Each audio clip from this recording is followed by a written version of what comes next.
Hey, before we dive into one of the darkest chapters in American agricultural history, make sure you hit that subscribe button and turn on notifications. You're not going to want to miss what happened when farming technology advanced faster than safety regulations could keep up. The year was 1945. World War II had just ended, and American agriculture was experiencing a revolution. Farmers who had spent decades harvesting grain with horse-drawn equipment and manual labor suddenly had access to powerful mechanical combines that promised to transform their operations overnight. But nobody was talking about the bodies piling up in cornfields across the Midwest. Between 1940 and 1949, 114 combine operators lost their lives to their own machines.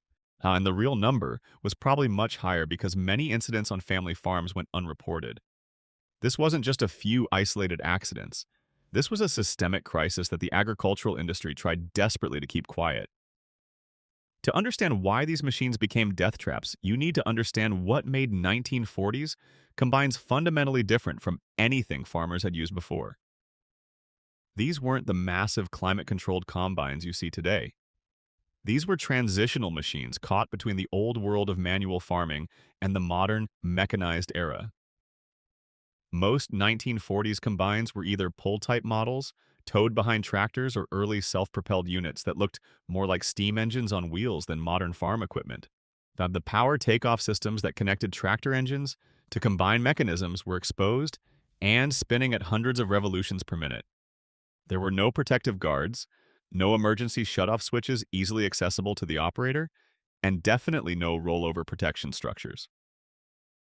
The cutting platform on these combines sat just inches off the ground, equipped with a sickle bar that moved back and forth like a giant pair of scissors cutting through wheat stalks. Above that, a rotating reel with metal tines pulled the crop into the machine.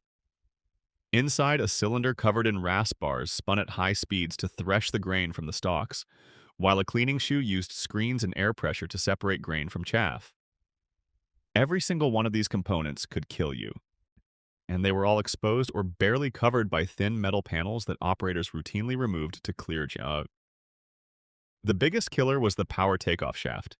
This spinning metal rod connected the tractor's engine to the combine's internal mechanisms, and it spun constantly whenever the tractor was running. In the 1940s, these shafts were completely exposed. No shields, no guards, nothing but raw, rotating metal. When loose clothing caught on a spinning PTO shaft, the results were instantaneous and catastrophic. The shaft would wrap the fabric around itself in a fraction of a second, pulling the victim into the machinery before they could even scream. Farm accident reports from the era describe operators being literally pulled apart by the rotational force. One Iowa report documented a farmer whose jacket sleeve caught the PTO shaft while he was reaching across to adjust the header height. By the time his son shut down the tractor, the father's body had been wound around the shaft multiple times. But it wasn't just the PTO shaft.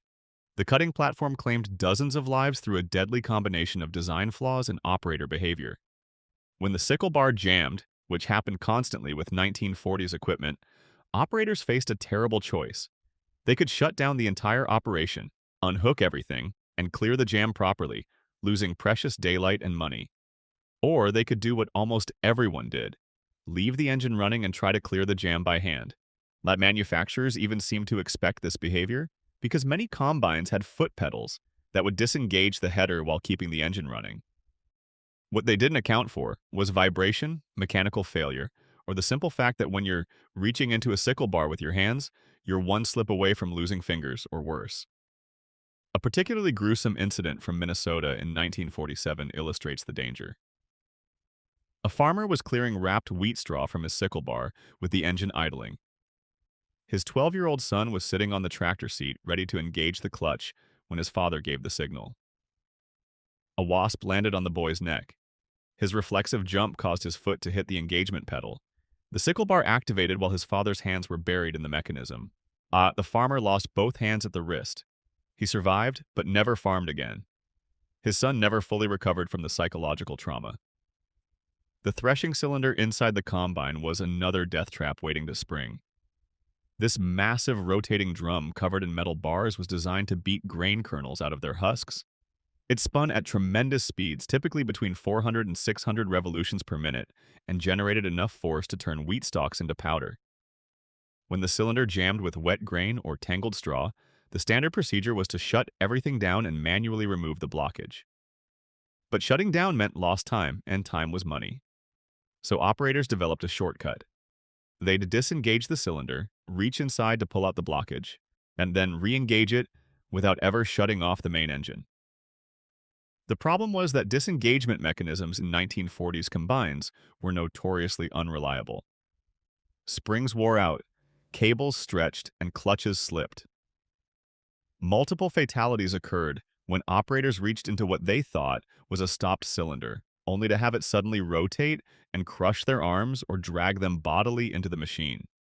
Let's talk about why 1945 specifically was such a deadly year.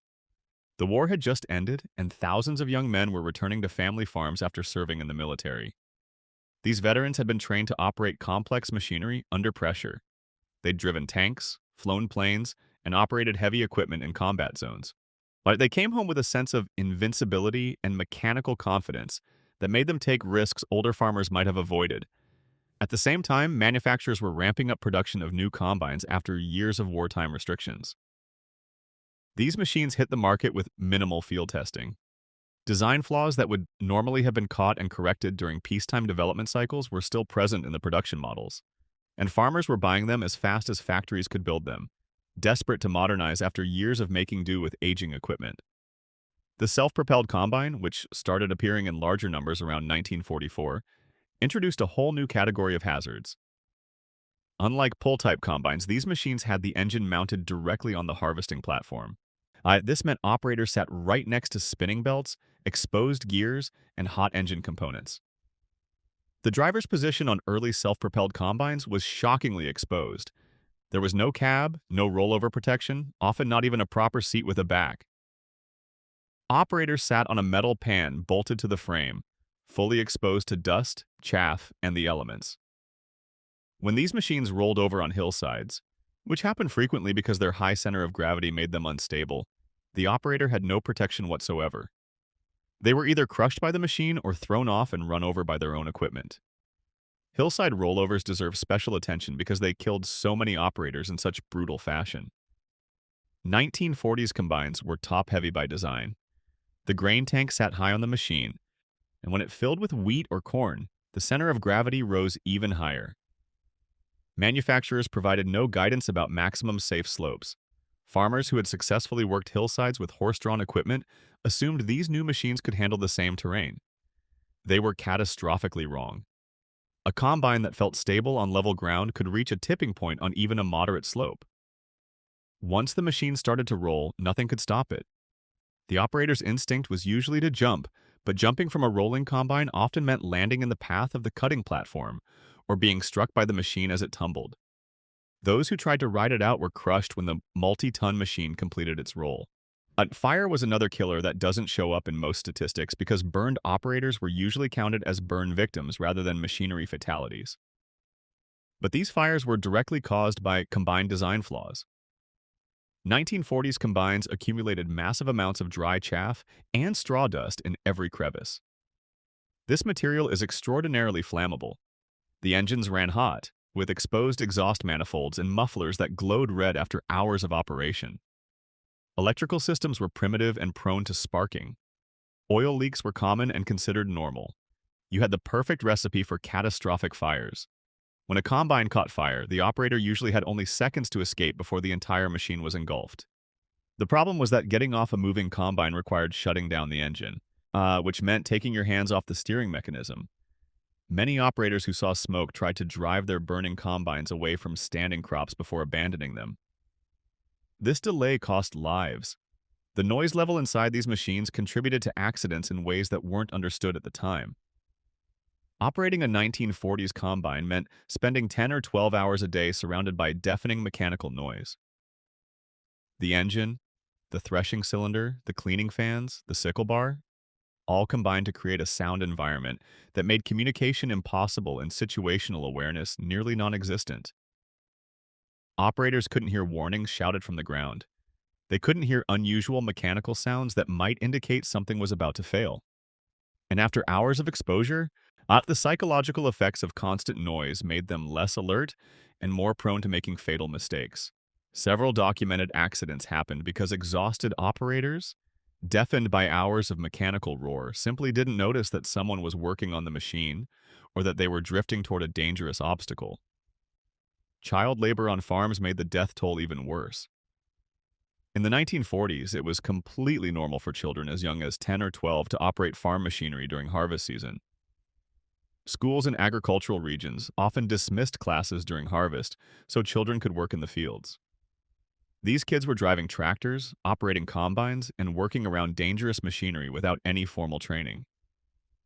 Their small size actually made them more vulnerable to certain types of accidents. Now, they could slip into gaps that would stop an adult.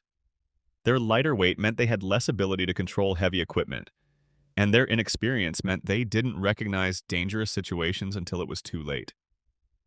The psychological trauma on families was immeasurable when a child was killed or maimed by farm equipment. But in the 1940s, this was accepted as a tragic but unavoidable aspect of agricultural life. Manufacturers knew about these problems.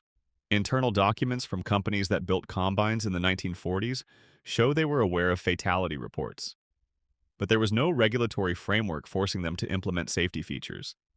There was no OSHA, no mandatory safety standards, no liability system that made them financially responsible for design flaws. In fact, most equipment came with broad disclaimers that placed all responsibility for safe operation on the farmer.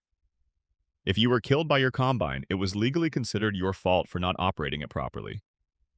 This created a perverse incentive for manufacturers. Adding safety features cost money and added weight to machines. In a competitive market where farmers were comparing prices and capabilities, the company that spent money on shields and guards was at a disadvantage against competitors who built cheaper, lighter, more dangerous machines. The cultural attitude toward farm work in the 1940s also contributed to the death toll. There was tremendous pride in being tough, self-reliant, and able to handle dangerous work without complaint. Farmers who raised safety concerns were often dismissed as weak or cowardly. This masculine culture of risk-taking meant that even when farmers recognized dangers, they were socially pressured to ignore them. Taking the time to properly shut down equipment before clearing a jam could be seen as overcautious. Refusing to work on steep hillsides might be interpreted as lazy. This cultural framework made it nearly impossible to have honest conversations about the systematic design flaws that were killing operators. The economic pressure during harvest season created a deadly urgency that overrode safety considerations. Grain farming is uniquely time-sensitive. There's a narrow window when crops are at optimal moisture content for harvesting. Wait too long and grain shatters and falls to the ground. Harvest too early and the moisture content is too high for storage. Rain during this critical period can destroy an entire year's income. So when the weather was good and the crops were ready, farmers worked around the clock. They operated equipment while exhausted, took shortcuts to save minutes, and ignored mechanical problems that should have stopped operations. This pressure was especially intense for farmers who had borrowed money to buy their new combines. They needed successful harvests to make loan payments, which created financial desperation that made fatal risk-taking seem rational. Weather conditions made everything worse. Dust storms were common during 1940s harvest seasons in many regions, reducing visibility to near zero. Operators continued working in conditions where they literally couldn't see the ground in front of their machine. They drove into ditches, collided with obstacles, and ran over people working in the fields. High temperatures led to heat exhaustion, which impaired judgment and reaction time. Operators who had been working since dawn in 100-degree heat were prone to making mistakes that killed them. But stopping work because of weather was seen as an unacceptable luxury. If the crop was ready and the machine was running, you kept going regardless of conditions. The isolation of farm work meant that when accidents happened, victims often died from injuries that would have been survivable with quick medical attention. A farmer working alone in a remote field who suffered a traumatic amputation from a combine accident might bleed to death long before anyone found him. Even farms with multiple workers faced the problem that the nearest hospital might be 30 or 40 miles away on dirt roads. Ambulance service was non-existent in many rural areas, The standard response to a serious farm accident was to load the victim into a truck and drive as fast as possible toward town, hoping they'd survive the journey. Many didn't, so the machinery didn't even need to kill operators outright. It just needed to injure them seriously enough that they couldn't get help in time. The 114 deaths that were officially documented almost certainly represent a fraction of the true toll. Many accidents on family farms were never reported to authorities. If a farmer was killed by his equipment and his body was recovered by family members, there might not be any official investigation. Death certificates in rural areas often listed cause of death as farm accident without specific details. Injuries that seemed survivable initially but led to death days or weeks later from infection or complications might not have been connected to machinery accidents in official records. And there was social stigma around machinery deaths that made families reluctant to discuss details. A father killed by his combine might officially have died from injuries sustained in a farming accident, with no mention that he was pulled into a threshing cylinder because the safety clutch failed. So what finally changed? The death toll eventually became impossible to ignore. Agricultural Extension Services started tracking accidents more systematically in the late 1940s. Farm bureaus began pushing for safety standards. A few high-profile cases where children were killed attracted newspaper attention that created public pressure, and manufacturers started to realize that liability concerns might eventually affect their business. The 1950s saw the gradual introduction of safety features that should have been standard from the beginning. PTO shields became more common. Guards over moving parts were added. Emergency shutoff switches were installed in more accessible locations. Rollover protection structures started appearing on tractors and self-propelled combines. But these changes came slowly, over decades, and only after hundreds of operators had already died. The legacy of the 1940s death trap combines is still visible today. Modern farm equipment has extensive safety features, but farming remains one of the most dangerous occupations in America. The cultural attitudes that made those 1940s deaths possible haven't entirely disappeared. There's still pressure to work long hours during critical seasons, still financial desperation that pushes operators to take risks, still a masculine culture that treats safety concerns as weakness. And manufacturers still resist safety regulations that add cost or complexity to their equipment. Every advance in farm equipment safety has come because someone died, and their death created enough pressure to force change. If you're wondering why we should care about farming accidents from 80 years ago, consider this. The same dynamics that killed 114 combine operators in the 1940s appear in every industry where new technology is introduced faster than safety regulations can adapt. The pressure to maximize profit over safety, the cultural resistance to admitting danger, the regulatory vacuum that lets manufacturers avoid responsibility, these patterns repeat constantly. Those farmers who died in their combines weren't careless or stupid. They were trapped in a system that valued productivity over human life. Understanding why they died helps us recognize when we're building the same traps today, just with different machinery. Modern autonomous vehicles face the exact same regulatory challenges that combine operators faced in the 1940s. But we're rushing to deploy technology before we've established safety standards or legal liability frameworks. We're assuming that operators will handle edge cases that the technology wasn't designed to manage. And we're allowing manufacturers to disclaim responsibility for failures, placing the burden on users to operate these systems perfectly, even though they're not designed for perfect operation. The parallels are uncomfortably close. Think about artificial intelligence systems being deployed in hospitals right now. We're integrating machine learning algorithms into diagnostic equipment, treatment planning, and surgical assistance without fully understanding how these systems make decisions or when they might fail catastrophically. But we're creating a regulatory vacuum where it's unclear who's responsible when an AI system makes a mistake that kills a patient. Hospitals are adopting these systems because they're cheaper and faster than traditional methods, just like farmers adopted combines because they were more productive than horse-drawn equipment. And we're developing a culture where questioning whether we should deploy new technology is seen as being resistant to progress. The same pattern appears in workplace automation across every industry. When factories introduce new robotic systems, there's always pressure to deploy them quickly without fully understanding all the ways they could injure workers. Manufacturers resist safety requirements because they increase costs. Now, companies that implement safety features are at a competitive disadvantage against competitors who cut corners. Workers who raise safety concerns are told they're not team players or that they're afraid of technology. These dynamics are identical to what killed farmers in the 1940s, just happening in different industrial contexts. The financial system that created deadly pressure for 1940s, farmers exists in different forms today. Farmers who borrowed heavily to buy combines had to operate them regardless of safety because they couldn't afford loan defaults. Modern workers in gig economy jobs face similar pressures. When your income depends on working constantly without safety infrastructure, when you can't afford to take time off to maintain equipment or practice safe procedures, but when you're replaceable and your employer faces no consequences if you're injured, you're trapped in the same system that killed those combine operators. The technology is different, but the economic coercion is fundamentally unchanged. Agricultural extension services eventually became powerful advocates for farm safety, but only after tremendous resistance from manufacturers and cultural forces. They had to document the deaths, publicize the dangers, and create social pressure before anything changed.